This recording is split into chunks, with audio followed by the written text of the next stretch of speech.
Voilà, et on se demande si les marchés, qui pour l'instant, il faut dire, ne paniquent pas, entrent quand même en terre inconnue au 6e jour de cette guerre ouverte entre l'Iran et Israël, avec potentiellement une Amérique qui pourrait rentrer justement dans ce conflit, être partie prenante. Bonjour Pierre.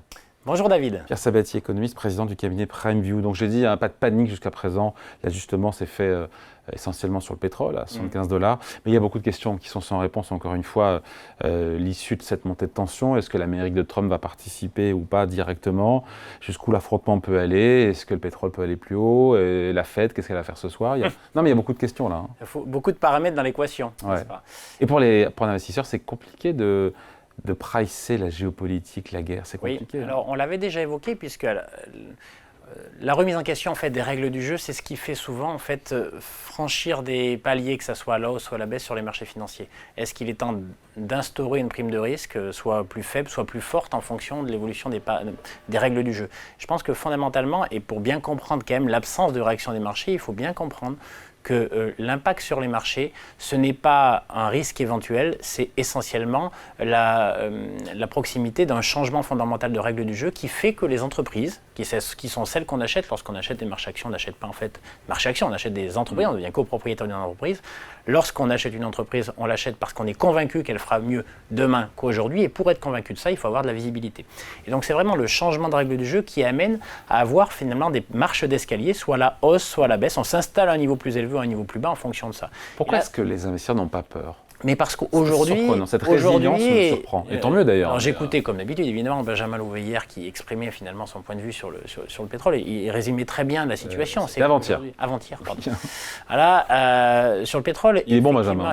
Remarquable, c'est un ami par ailleurs, donc ça ne gâche rien.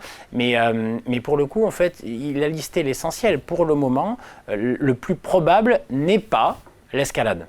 Donc, est-ce que sur les marchés financiers, on doit réagir à une probabilité faible de réalisation d'un scénario extrême? Eh bien, ce n'est pas comme ça qu'on fait, en général, et c'est la raison pour laquelle les marchés n'ont pas beaucoup bougé.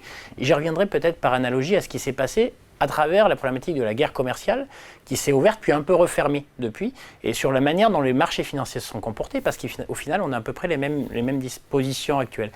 Comment les marchés réagissent? Eh bien, quand on a un scénario qui est un scénario extrême qui pourrait avoir des conséquences désagréables à travers l'explosion du pétrole et une forme d'escalade en termes de géopolitique, vous n'allez pas tout vendre tout de suite parce que c'est peu probable que ça se réalise, mais ça existe quand même. Et la manière dont on réagit par rapport à ça, c'est qu'on va acheter une assurance. Et donc, ce qu'on constate, c'est que depuis quelques jours, la réaction principale des investisseurs professionnels, ce n'est pas vendre les marchés actions, parce que ce scénario-là n'est pas le scénario central, celui de l'escalade géopolitique, c'est plutôt d'aller se couvrir en ce qu'on appelle en achetant des options qui vont vous couvrir contre un risque potentiel de baisse, mais pas de baisse infinitésimale, de baisse de grande ampleur. Ça s'appelle acheter des actions très en dehors de la monnaie. Des options en fait très en dehors de la monnaie. Out of the money. Exactement, et donc qui se traduisent la plupart du temps par ce qu'on appelle l'augmentation du skew. C'est une mesure en fait, c'est un indicateur sur les marchés un peu technique, mais qui vous permet simplement d'évaluer le comportement des investisseurs. Est-ce qu'ils s'assurent ou pas contre des risques extrêmes? Et ce qu'on voit depuis 6 jours, c'est pour le coup, il augmente et ça exprime bien le fait que les investisseurs ne misent pas sur un scénario central d'escalade. Dans ces cas-là, vous débouclez vos positions et vous allez vous en assurer. C'est une escalade si l'Amérique de Trump rentre dans le conflit? Oui, la réponse est oui, évidemment. Ça, on va le savoir dans les prochaines heures. On le saura dans les prochaines heures, mais oui, mais soit elle y rentre, soit elle y rentre pas, soit on a l'escalade, soit on n'a pas l'escalade. Donc vous comprenez bien que dans ces cas-là, vous faites quoi? Vous vendez tout. Et si jamais en fait ça n'arrive pas, donc après vous revenez. Et donc d'une certaine manière, tout ça a un coût. Donc la probabilité n'est pas non nulle ou négligeable que les États-Unis entrent en guerre. Elle n'est pas négligeable, mais elle n'est pas majoritaire non plus. Et donc concrètement, dans ces cas-là, eh bien, vous actionnez le levier de l'assurance. L'assurance, ça veut dire quoi? Attention, tout ce que je vous dis là, ça coûte. Mais vous ne débouclez pas vos positions parce que en fait, ça peut ne pas arriver. Mais là, pour le coup, c'est pas un scénario improbable qu'on s'arrête là, ou que le conflit en fait s'arrête là, sans avoir en fait d'effet d'escalade et de conséquences sur à la fois le flux commercial, à travers le détroit, voilà, que vous connaissez aussi bien que moi, voilà, ou à travers le prix du pétrole. Donc l'un pouvant aller avec l'autre. Et donc d'une certaine manière, vu que ce scénario-là n'est pas aujourd'hui en fait le plus probable, eh bien on s'assure, c'est-à-dire qu'on accepte de perdre une partie de la performance. Donc les achats d'options. À travers des achats d'options, c'est vraiment la réaction première. Et alors on va voir dans quelques heures, il va se passer un truc simple, c'est simple, on va voir est-ce que le VIX, qui est pour le coup là la mesure réelle du stress sur les marchés, l'indice de la peur a un petit peu bougé quand même. Il est à 20%. Voilà, mais il a augmenté parce qu'il avait quand même beaucoup baissé au préalable, mais on est encore sur des niveaux qui sont raisonnables. Si demain ou si dans quelques heures on voit l'escalade, là celui-ci va augmenter. Et là, dans ces cas-là, il y aura un élément assez intéressant, c'est que les gens vendront les options, leurs assurances, qui auront servi, qui allaient protéger, et pour le coup allégeront massivement leur position en termes d'action. Ça veut dire que là, pour le coup, se créerait ce qu'on appelle une prime de risque géopolitique qui entraînerait les marchés probablement 10% en deçà, ou peut-être 10 à 15% en deçà de leur niveau actuel. Mais vous voyez, en fait, il faut être séquencé. Il y a une forme de routine systématique à travers ce type de choc. Tant qu'on n'a pas la certitude que les règles du jeu vont changer, vous ne pouvez pas altérer massivement votre position sur les marchés, parce que sinon, c'est comme aller au casino. Donc vous jouez toujours, vos positions, elles sont déterminées par un scénario central. Le pire scénario pour les marchés, c'est quoi dans les prochaines heures? C'est pour le coup que le pétrole s'envole, que les tensions commerciales en fait s'exacerbent. Commerciales. À travers les flux associés en fait au transport de pétrole, entre autres en fait, font que ça fait augmenter les prix du pétrole. Donc là, vous rejouez un scénario inflationniste dans un monde qui est en plein ralentissement. Puisque là, on n'a pas encore touché les subsides de la baisse des taux, notamment en Europe. Donc ça va venir, mais on n'en est pas encore là. La France, en fait, en est la bonne illustration. Pour le coup, on est encore dans le plein ralentissement conjoncturel. Donc si vous ajoutez ralentissement conjoncturel, c'est-à-dire que l'économie mondiale est en train de ralentir, plus une inflation en fait, des prix des matières premières, une entreprise, c'est simple, c'est un squelette. Une tête, un chiffre d'affaires, et ensuite derrière, comment je dépense pour à la fin qu'il reste quelque chose, ça s'appelle un profit. C'est les soldes intermédiaires de gestion, il faudrait que tout le monde le sache, ça devrait faire partie de la pédagogie simple en fait, qu'on devrait apprendre à nos enfants pour bien comprendre ce qu'est une entreprise. À partir du moment où vous avez ralentissement économique de la conjoncture, c'est-à-dire votre tête souffre. Vous avez mal à la tête, à savoir votre chiffre d'affaires a tendance plutôt à être sous tension. Donc vos marges sont sous tension par le haut.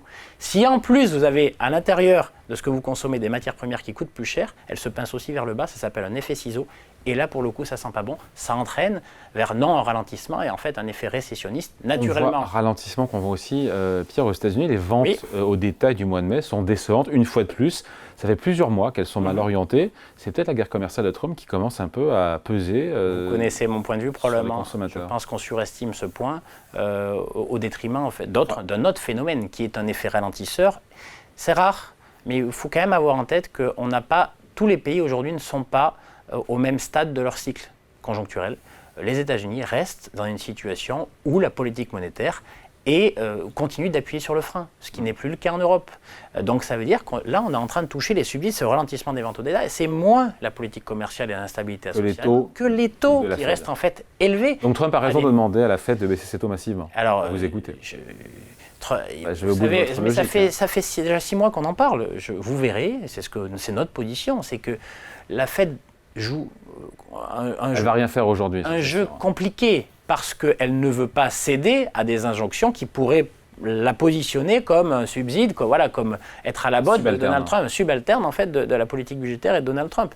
Mais la réalité des faits font que leur politique de volontarisme, de ralentissement, finira par provoquer des effets qu'on commence à lire à la fois dans les ventes au détail, à la fois dans le marché de l'emploi, qui s'est grosso modo en fait, bien dégonflé depuis maintenant quelques mois, et donc leur permettra en fait de suivre. Ça sera moins la réponse aux injonctions de Donald Trump que la réalité de l'économie américaine qui, après avoir beaucoup freiné pendant 2 ans et demi, je rappelle que la première hausse des taux directeurs aux États-Unis, c'est en mars 2022.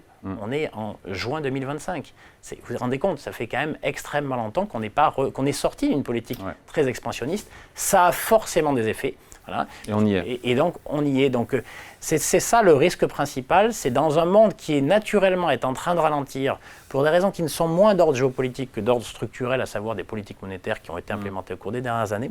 Eh bien, on risque, si jamais il y avait escalade, d'avoir en fait une pression inflationniste qui concrètement... Qui empêcherait la Fed de baisser ses taux.